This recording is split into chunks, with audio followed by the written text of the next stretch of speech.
Alright, we are back. This is Math 200. We are solving radical equations. So, let's get to it. The first thing we do is we have the square root of x plus 1 is equal to 5. And we want to solve this. Well, that means we've got to get this out of the square root sign. So since it's an equation, I can do something that I couldn't do when it was an expression. That is, I can square both sides of the equation. Now, when you do this, this can create, it doesn't always 100% of the time create, but it can create extraneous solutions. That means solutions that won't work when you plug them back in. And they won't work because likely of a positive or a negative problem. And I'll explain when we actually see some extraneous solutions. So here, we square both sides. What does that do? The square root of quantity x plus 1 squared, basically that squared and that square root wipe each other out. And you just have x plus 1. And then equals 25. And now it's easy, right? We just solve that equation. We subtract 1 from both sides. So x is equal to 24. Whenever you solve, when the first thing you did was square both sides, or the second thing you did was square both sides, check your solutions. Meaning I put 24 back in, 24 plus 1. So here, we'll do a little check. 24 plus 1 is 25, square root of 25 is 5. So 5 equals 5, so it checks out. So that's good. We're good, and we're done. Next one. Now first, we're going to add 1 to both sides, but let me tell you, if you end up with the square root of x minus 1 and it equals a negative value, you can stop because it's going to be imaginary, and we're not doing imaginaries until the last section. All right, so if you want real solutions, here we are. We've got the 1, and now it's just that problem again. We're going to, so first isolate the square root. So we isolated the radical. And then now we're going to square both sides. And look at what happens. The squared and the square root wipe each other out. You get just x minus 1. 1 squared is 1. We add 1 to both sides. X is equal to 2. Now, that could be extraneous. We're going to check it. So we put in the square root of 2 minus 1 minus 1. Does that equal 0? The square root of 1 minus 1. Does that equal 0? 1 minus 1 is 0. So 0 equals 0. So it checks out. So we're good. All right. Oh boy, look at this one. So we're going to subtract 2x from both sides. We're going to get the square root of x plus 1 is equal to negative 2x plus 8. And now what we're going to do is we're going to square both sides, but this is going to be harder. This was easier because it's just a single monomial, a number, and a single number, and so it was a lot easier. This is going to be a little tougher. We're going to square both sides, but look at what's going to happen. This is going to turn into x plus 1. That's lovely. But this is going to be negative 2x plus 8. There's negative 2x plus 8. And so we're going to have x plus 1 is equal to positive 4x squared minus 16x plus 64. So x plus 1 equals 4x squared minus 32x plus 64, right? We just combine those two middle terms. Now we're going to red row over minus 1x over. We're going to red row over minus 1 over. And so we're going to have a new set here, 4x squared minus 33x plus 63 is equal to 0. So that was 0 is equal to all that, but there we are. Oh boy, so we are going to be getting our factor on now. So we got to factor and solve this. I'm going to need a little more room. And so we're going to do 4 times 63. Ay caramba, that is one heck of a problem, huh? So 4 times 63 is 252. So we're thinking of factors of 252. They multiply to be 252. This is the AC method, right? 4 times 63. That's how we got that. We're building our list of suspects off of 252, but we want them to add up to be a negative. So it's got to be negative, negative. So we'll try this one, and that's not going to work. Negative 1, negative 252. Negative 2, right? It divides by 2 is negative 126. Way too big. We need smaller. So 2 goes into this also. So we could do 4, negative 4. Let's take it by 4. 252 divided by 4 is 63. And we're getting there. That's not it either. That's still negative 67 when I add it. I need it to be negative 33. So what goes into 63? That's 7 times 9, maybe 9. 252 divided by 9 is 28. Negative 9 and negative 28. Did that do it? Oh, so close. Negative 37, right? We need it to be negative 33. 7. I've got a good feeling about 7. Let's try that. 7. So 252 divided by 7 is negative 36. Yeah, that should have been a good feeling because it didn't work. So what else do we have? Well, we've got 9 and we've got 2. Let's try 18. Maybe 18. 252 divided by 18 is 14. Negative 14. Did that do it? That's negative 32. Close, but no cigar. But we're right in the zone here. What else do we have? We've got a 7. We've got a 3. Let's try negative 21. 252 divided by 21 is 12. Finally, winner, winner, chicken dinner. So what we do is we use these other suspects. I used 7 because I knew that. And 9 has 3 times 3. And I knew it was close. 18 and 14 were close. So that one does it. That's negative 33. All right. So now here we go. Negative 21x, negative 12x plus 63, 4x squared. And so now remember how to do this. We factor out, what, an x out of that. And so then we're left with 4x minus 21. And then for this, it's got to be a 3 because, look, I need a 4. Not just a 3, though, a negative 3. And how did I jump to that right away? Because I needed a 4 here, so I just looked at the 12 and got the 4 and got the negative 21. And so what do we end up with here? We got 4x minus 21 times x minus 3 equals 0. So now look, 4x minus 21, solve that to 0. That's plus 21. And divide by 4. And I bet you all of that work, and we're going to have to throw that one away anyway. So x is equal to 21/4. What is that as a decimal? Let's make it a decimal. It'll be easier to check. 21 divided by 4 is 5.25. So we are going to check that, 5.25. And then the other one is 3. And we're going to check that also. They can be both extraneous solutions, meaning solutions that don't work. So holy smokes, was that a problem? All right, so we pop 3 back in. 6 plus the square root of 4 is, the square root of 4 is 2, which is 6 plus 2 is 8. So 3 works. 5.25, I don't think that's going to work. Let's take 5.25 times 2. That's 10.5 plus 5.25 plus 1.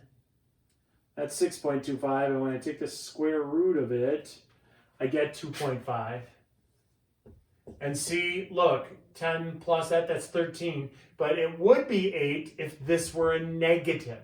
If this would have been minus that, then it would have worked. I told you, it's always usually about a sign, like a positive or negative sign. So 5.25 is an extraneous solution. It doesn't work. 3 is the only one that works. After all that work, we only came up with one solution. All right. So that was a pretty difficult problem. Let's take a look at a couple other ones that get kind of hairy.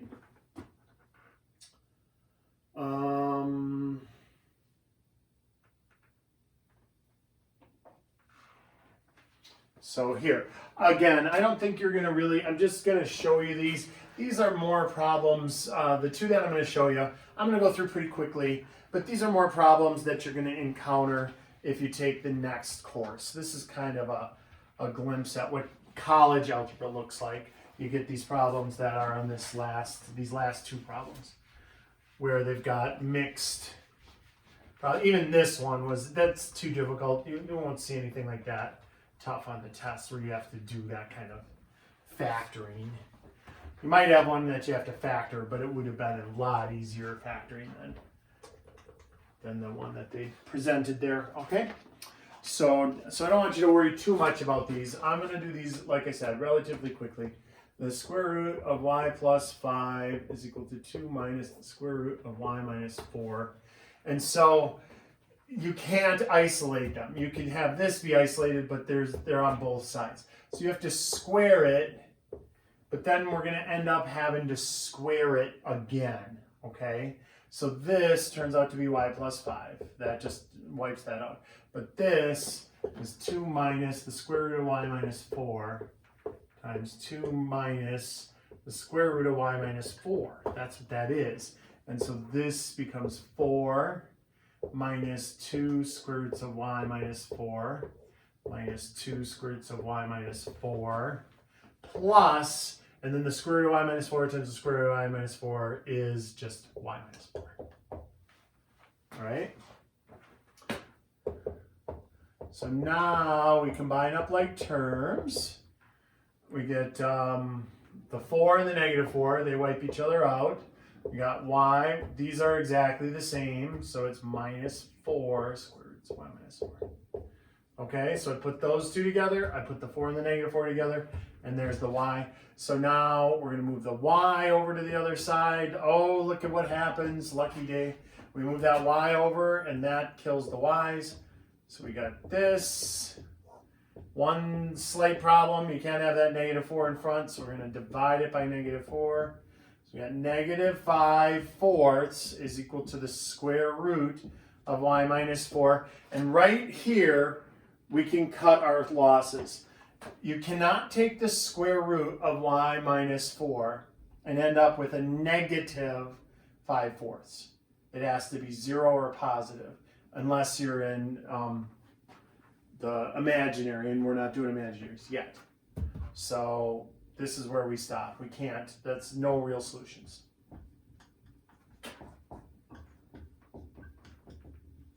Or I think on Newton, they always say like the empty set, like that. All right. Okay, let's do the last one. It's very similar, only this time it works out. So again, you won't see this. I don't even think you'll see this on Newton. I just want to quick show you. Let's see what is in store if you take college algebra. All right. So we get the square root of 2x minus 4 minus the square root of 3x plus 4 equals negative 2. So we leave this here. We move that over to the other side. And it's the same deal as we had before. We just have 3x plus 4 minus 2. We square both sides. We get 2x minus 4. That, you know, the square and the square root wipe each other out. But this is a little tougher.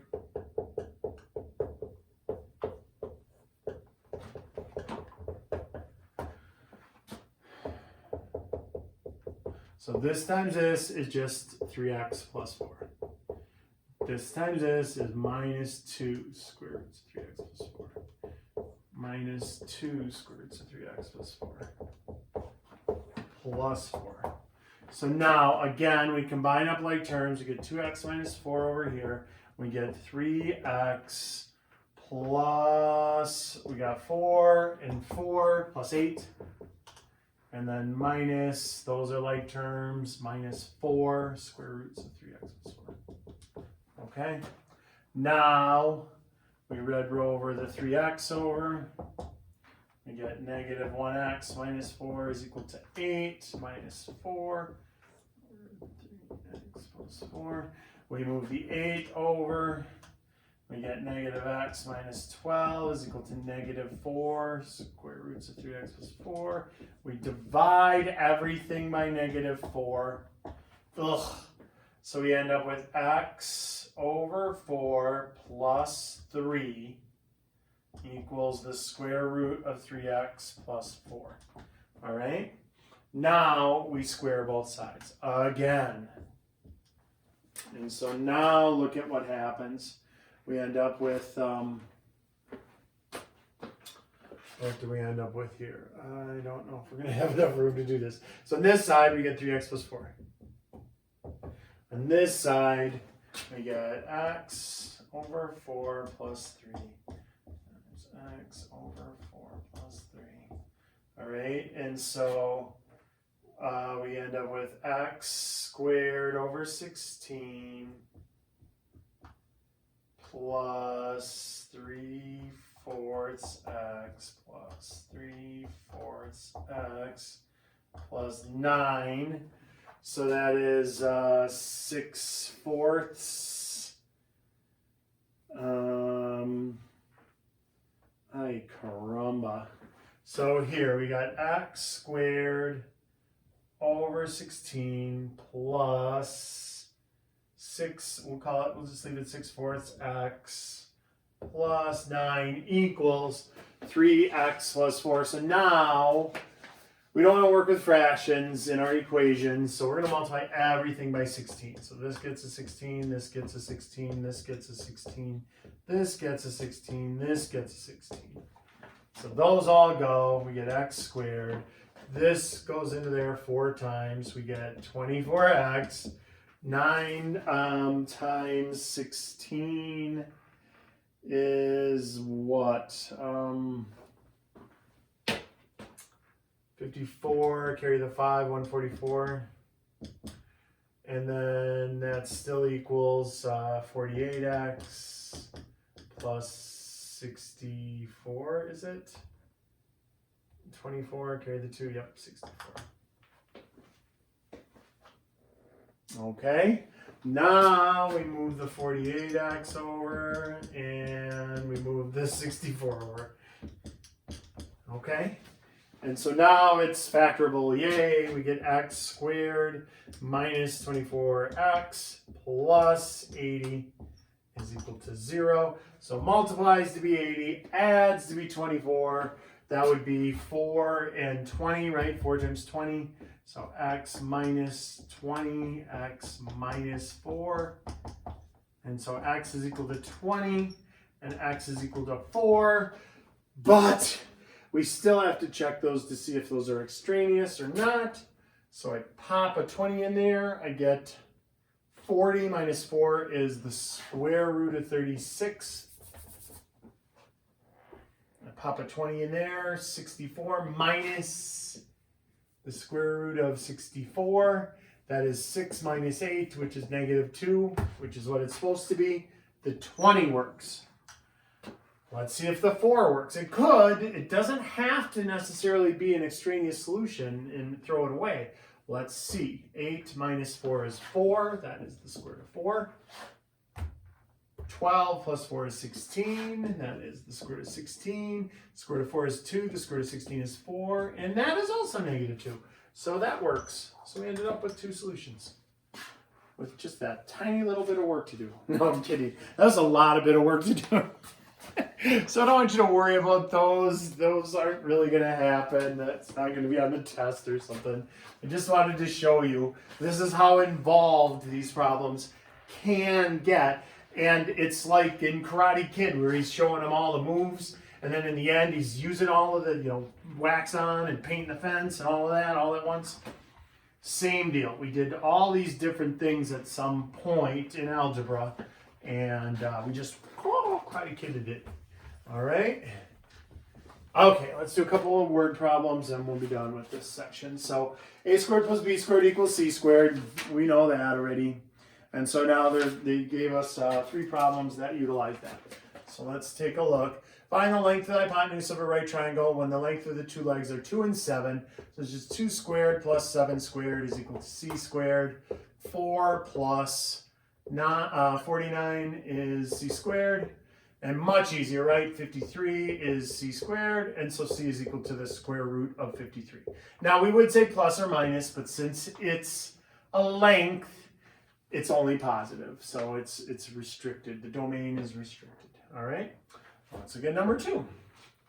Find the length of, give the exact length and a 2 decimal approximation. So they want the exact and an approximation where A is 2 and C is 9. So here, let's draw our pretty picture here.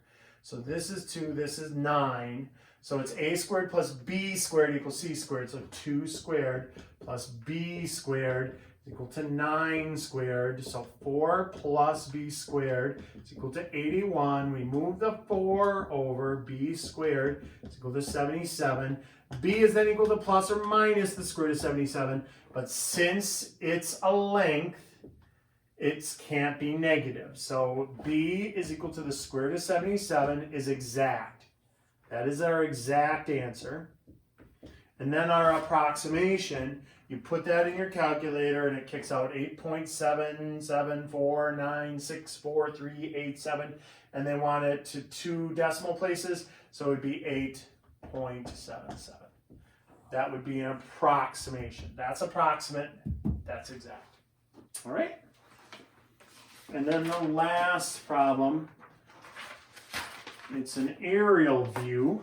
Oh, which are actually a lot more common, right? Aerial views with, they've got drones and stuff, so you can just get a drone and fly it and take a picture of like a survey picture, and then if you measured on the ground, from this point to this point, you could use Pythagorean's theorem and figure out how big the lake is. This is 240 feet. But you know this going across the lake apparently is 320 feet. And then we want to use it to find that length right there. So it's Pythagorean's theorem. A squared plus b squared equals c squared. It's just with bigger numbers, right? So we've got 240 squared plus b squared equals 320 squared. So not really, right? It's just big. So 57,600 plus b squared is equal to 102,400. Get rid of the 57,600. Rid of the 57,600. So b squared is equal to 44,800, and then you take the square root. It's plus or minus, but we're throwing away the minus because it's a length.